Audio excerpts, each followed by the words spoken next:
Muito bem, queridos, continuando o estudo da lição número 2, vamos falar agora sobre a questão de, assim, conhecendo as bases para a introdução profética.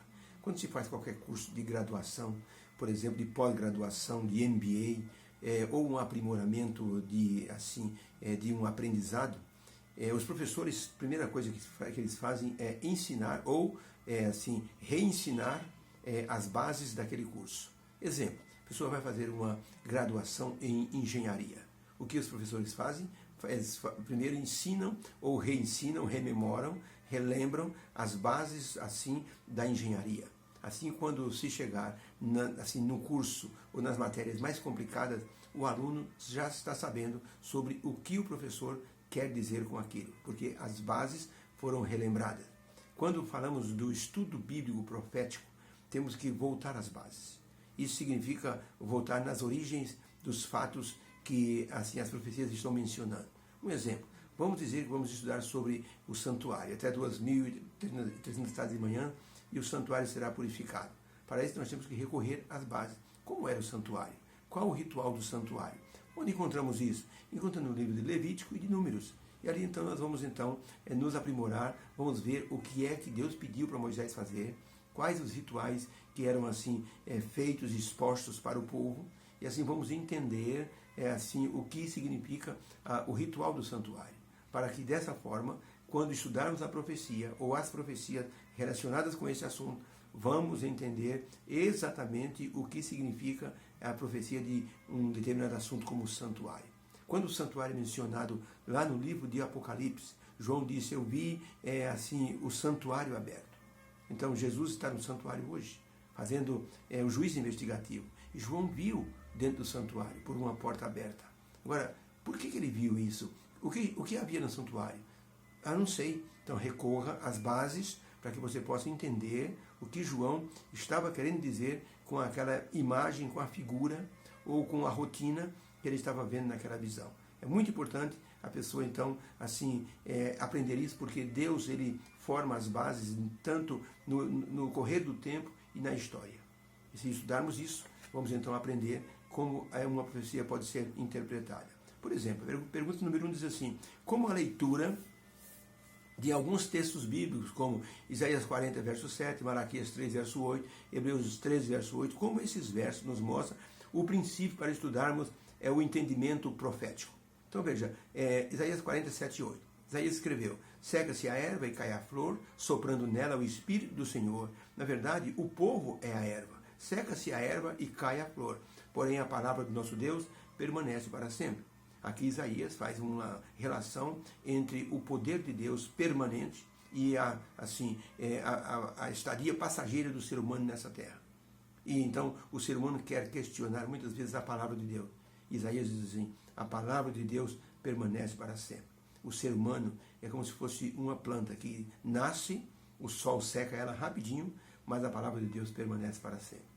Então, um dos pontos importantes para que nós possamos estudar a palavra profética é entender: a palavra de Deus não muda. Malaquias 3, verso 8, porque eu, o Senhor, não mudo. Por isso, vós, filhos de Jacó, não sois consumidos.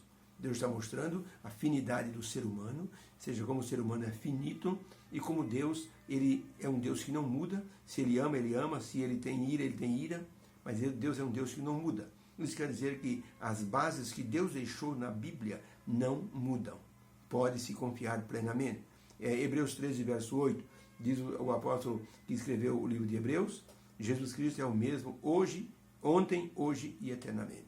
Também mostrando que Jesus Cristo, como Deus, ele também não muda. Ele é alguém e ele mantém a firmeza dos seus princípios. Então, a pergunta é: como os textos, a leitura desses textos, nos mostram o princípio para estudarmos e entendermos a profecia? A resposta é: o princípio que é mostrado nesses versos é que Deus não muda e que sua palavra permanece para sempre. Quando estudamos uma parte da Bíblia, devemos ler outra para entendermos aquilo que estamos estudando.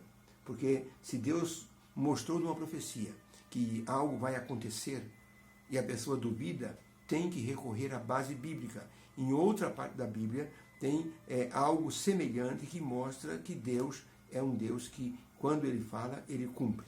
Hoje vivemos no tempo da relatividade. Tudo para o ser humano é relativo, inclusive a verdade.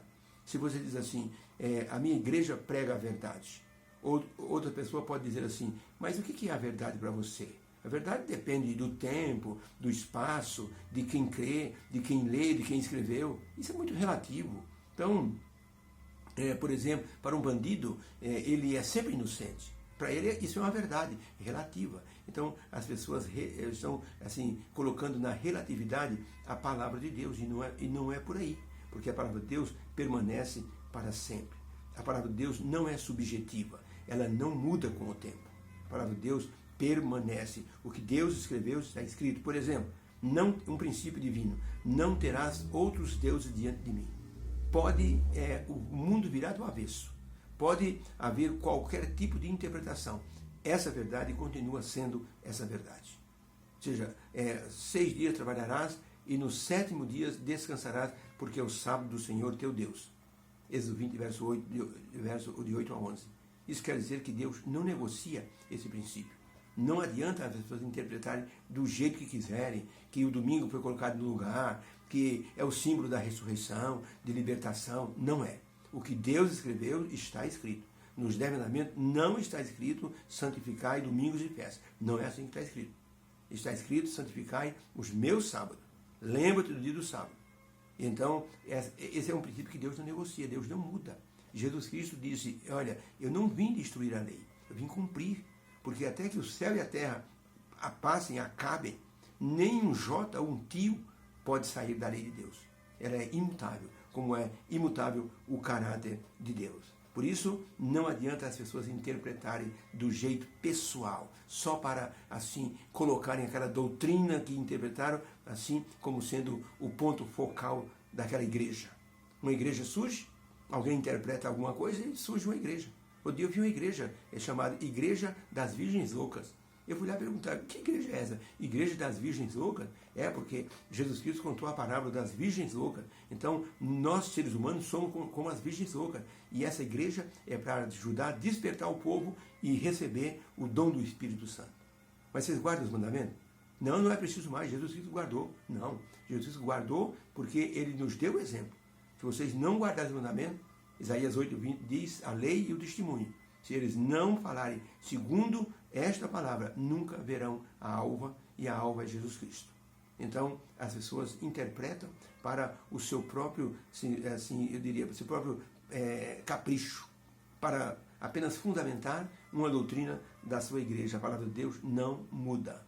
Para ter um exemplo disso, quando o rei Jeoás estava lutando contra os sírios era uma pedra no sapato do rei Jeoás.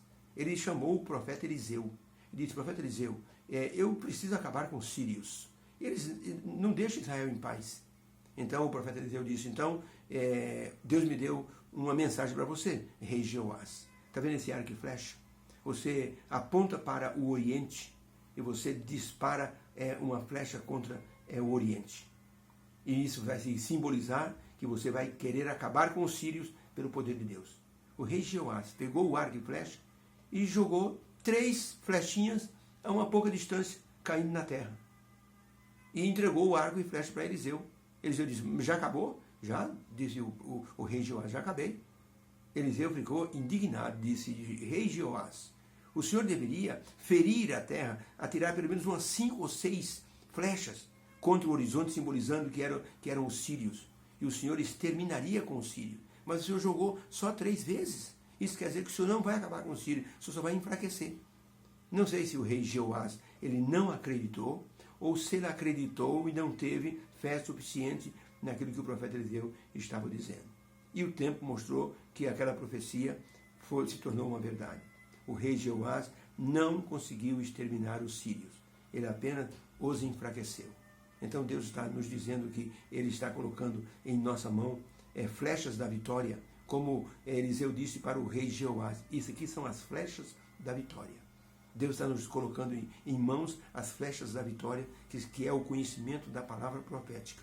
Se nós quisermos derrotar o medo, derrotarmos assim o inimigo na preparação para os últimos dias, precisamos disparar de forma ousada, crendo no poder de Deus.